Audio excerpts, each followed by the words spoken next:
Charla de economía del día de la fecha, oficiado esto por la gente de Ferretería 25 de mayo. Saludamos al señor Tony Latrónico y su ferretería que tiene de reparto a domicilio en la zona. Comunicate al 51 54 33. También voy a saludar que da inicio al siguiente segmento de información a la gente de Fábrica de Guiro El Puerto, que tiene ya bolsas de guiro para repartir. Fábrica de Guiro El Puerto. Y también vamos a saludar a la gente de Lo de Ceci, verdulería Lo de Ceci, que te esperan también de San Martín con promo naranja, 20 naranjas por 1.500. Además tenemos Maxi Kiosco y Almacén con vinoteca, artículos para la canasta familiar, artículos de limpieza y viandas tenemos. Pebete más la pita de Dr. Lemon, 2.000 pesos. Un regalo. ¿A dónde, amor? Paz? Y tomas algo por 2.000 pesos, lo puedes cambiar por una de Pepsi, lo que sea, si no tomas alcohol. Lo de Ceci, Sarmiento y San Martín, horarios de corrido, estamos cobrando con transferencia y efectivo, no aceptamos por el momento tarjetas. Bueno, cambiamos, damos vuelta a la página de este diario de la tarde.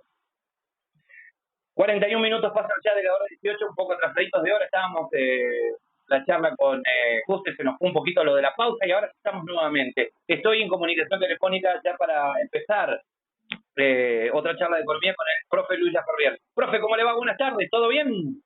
Buenas tardes, ¿cómo andan, Genaro? ¡Tanto tiempo! Ya te extrañábamos. Hace una semana que no habíamos hablado, pero ni nos hemos puesto de acuerdo con los temas. Te veo muy atareado últimamente, me gusta igual. Qué bueno, qué linda seguidilla, ¿no? Vamos a ver hasta cuándo me dura, hasta que no me pongan ustedes bolilla negra, ¿viste? Vamos a ver. Jamás. Jamás. Aparte, el jefe del programa, siempre, a Luis, lo tenemos la semana, ¿no? Es siempre, sí, lo tenemos esta semana, yo voy a hablar con él. Así que siempre te tenemos en cuenta y nos gusta mucho tenerte acá con nosotros. Hoy, ¿qué vamos a hablar, Luis? Vamos a charlar un poquito de plan económico. ¿De qué vamos a hablar? No me acuerdo bien cuál era la charla que teníamos pensada. Sí, a mí me parecía interesante, ¿viste? Hablar de lo que nosotros llamamos, algunos de la economía crítica, los distintos modelos económicos sociales, que son periodos históricos que atraviesa cada país dentro de lo que es el orden social capitalista, que tiene características similares durante todo un periodo, ¿no? Se dicen que son rasgos estructurales de ese modelo porque a medida de que pasa ese mismo modelo puede haber cambios de gobierno, pero el modelo, la estructura no se modifica. Y nosotros tuvimos distintos modelos a lo largo de la evolución de la economía argentina, de que se conforma como nación.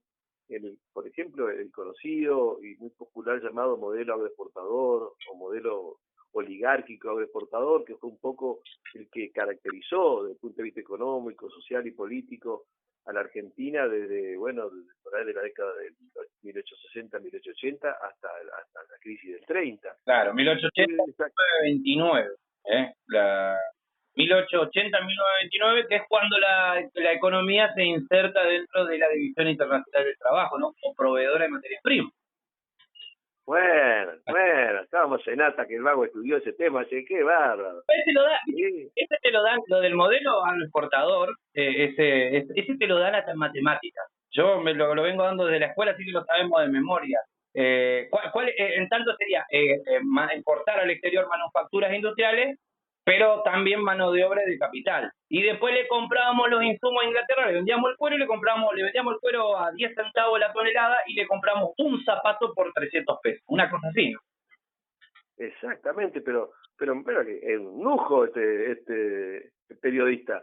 Y le vendíamos la vaca y después le comprábamos la lana elaborada en prenda ya terminada y bueno, teníamos que, no sé, entregar 100 ovejas por un pullover, una cosa así. Un modelo refleja cómo funcionó estructuralmente un país a lo largo de un periodo, porque el funcionamiento de las economías capitalistas muestran ciclos de largo plazo, que nosotros llamamos modelos económicos sociales, modelos de acumulación, donde hay ciertas particularidades, tanto de cómo se inserta el país dentro de la estructura internacional del trabajo, dentro del mundo, como qué tipo de políticas de gobierno, cómo se hace la distribución del ingreso, qué sectores económicos, qué ramas de la economía y qué sectores sociales caracterizan ese modelo. Bueno, el modelo agroexportador fue un modelo que tuvo sus particularidades, después entró en crisis, a raíz fundamentalmente de una crisis externa que golpeó, y fue dando las bases para un nuevo periodo expansivo de largo plazo, es decir, un nuevo modelo económico-social que fue llamado modelo de industrialización, producción e importaciones, que pasó por 2 etapas, hasta mediados de los años 70, donde se empezó el quiebre de ese modelo porque fueron políticas deliberadas que llevaron a la crisis de ese modelo, pero que fue un modelo que fue languideciendo y en agonía durante casi cuarto de siglo, hasta que terminó derrumbado en los años 90 y a fines del cambio de este siglo, del siglo XX al siglo XXI, y pasado esa profunda crisis digamos, se erige, se desenvuelve un nuevo modelo económico-social en la Argentina, que ahora se le está dando una particularidad mucho más profunda en sus rasgos más negativos, y yo quería hacer referencia a eso porque me parece que es útil para que nosotros podamos entender dónde estamos y hacia dónde vamos. ¿Sabés qué? Porque tenemos que aprender un poco también de la historia.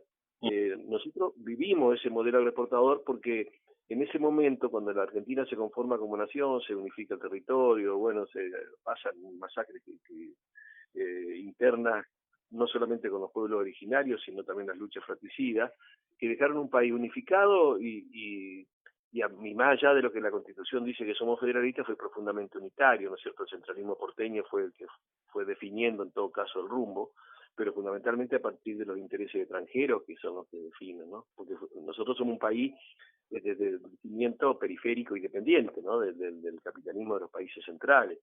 Bueno, ahora ese modelo agroexportador ha sido muy criticado por sus rasgos regresivos, en el sentido de que era una sociedad que, si bien es cierto que hubo una gran expansión económica, se amplió la frontera agropecuaria, se desarrollaron la línea férrea, pero de una forma muy deformada, porque iba todo en forma radial, todo terminaba en el puerto de Buenos Aires, porque era cómo llegamos hasta el interior del país para sacar materias primas, para llevarlo al puerto y para llevarlo a Inglaterra, ¿no es cierto? Y cómo a través del puerto después llegaban los productos elaborados, es decir, es un modelo muy dependiente del exterior, pero además muy deformado desde el punto de vista sectorial, porque se desarrolla más que nada la producción agropecuaria, se amplió la frontera agropecuaria, pero había características particulares donde uno de los factores de producción más importantes era la tierra, porque era un modelo que se basaba en la producción agropecuaria, ¿no es cierto? Y la propiedad de la tierra estaba muy concentrada, muy concentrada, extremadamente concentrada desde los primeros censos agropecuarios, y sigue esa concentración hasta hoy.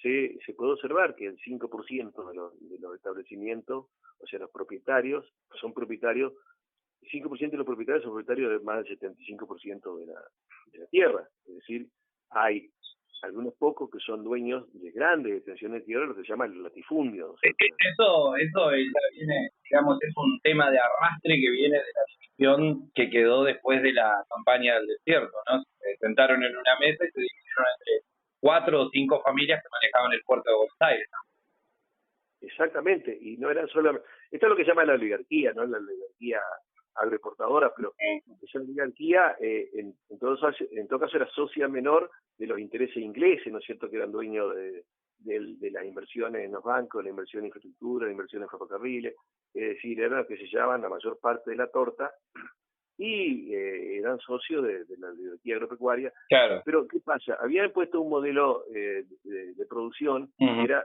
muy concentrado desde el punto de vista económico, pero también muy injusto desde el punto de vista social, desde el punto de vista distributivo, donde no había casi leyes que protegieran a los trabajadores, es decir, las jornadas de trabajo iban a partir de los 10, 12 y hasta 16 horas por día.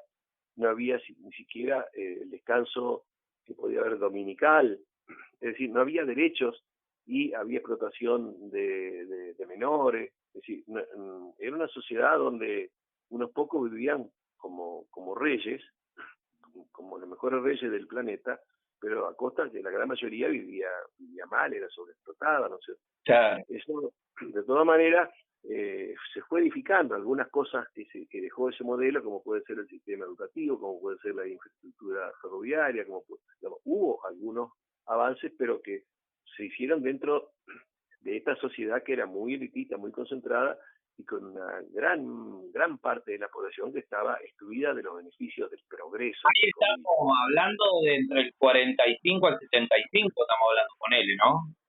O ya, o No, adelanté. yo me estaba hablando del modelo agroexportador, ¿no es cierto? Bien, perdón, un poquito antes. Bien. Yo pensé que ya había... Ese es el modelo agroexportador, es decir, donde las luchas, por ejemplo, que se daban, Sí, eran luchas que se daban para que, por ejemplo, esa jornada de 16 horas se redujera un poco, si se dejara 12 horas de trabajo por día y que tuvieran alguna media jornada a la semana de descanso, no tenían descanso de lunes a domingo, claro. y que hubiera una mejor remuneración para las mujeres y los niños que trabajaban como los hombres, pero recibían la mitad de la paga. Es decir, esa sociedad era una sociedad tremendamente injusta, era tremenda para la vida de la gran mayoría, ¿no? Eso fue modificándose. Había una mezclanza cultural grande en los sectores de abajo del arrabal, sería de la sociedad del feudo, y la parte más de fuera de los burgos, digamos, vamos a hablar de una cuestión más medieval, estaba esa oligarquía que vos estás nombrando, que impugnaba votos, que ejercía la violencia en la política y en el mercado, ¿no? Justamente en ese tiempo, justamente estás hablando entre el 80 y el 29 del siglo pasado, no existía lo que se habla dentro de los sectores industriales nacionales, lo que es una pyme, por ejemplo, no existía lo que era una pequeña empresa. Digamos, en el marco de ese modelo, se fueron dando ciertos cambios y cierto avance en el sentido de que el voto, a partir de la ley Sáenz Peña, posibilitó que se ampliara a que todos pudieran votar los varones, Claro. porque ni siquiera había voto femenino, pero ya era un voto más amplio, a que se extendiera el sistema educativo y que pudiese avanzar las posibilidades de educación de una parte importante de la población. Es decir, hubo avances graduales y también que empezaban a aparecer emprendimientos industriales que muchas veces estaban ligados a la manufactura de la producción agropecuaria. Es decir, algunas eran grandes empresas como los ingenios azucareros, como los frigoríficos, que estaban en manos digamos, de la oligarquía o de capital extranjero, pero también a partir de los inmigrantes empezaban a aparecer pequeños